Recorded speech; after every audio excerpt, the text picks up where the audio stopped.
Во-первых, как вы говорите, сотрудник может стоять на расстоянии, соответственно, фиксировать и штраф выписывать. Да. Можно сразу интегрировать в безопасный город. Да.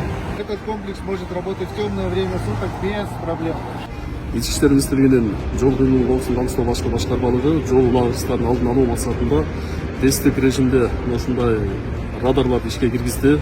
Мунун башка радарлар менен болгон айырмачылыгы түнкү убактыдагы эреже бузган айдоочуларды аныктап, түз онлайн режимде мониторинг борборуна жөнөтө алат.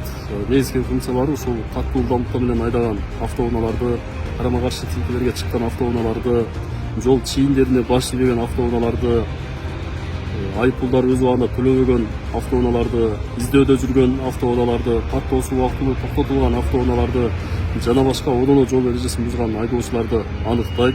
Бүгүнкү күндө биз тараптан кайсыл жерлерде жол унаа ырыстары көбүрөөк катталып атат, мына ошол жерлер талдоого алынып, айрыкча мына Бишкек, Нарын, Тору унаа жолдоруна тесттик режимде орнотулат.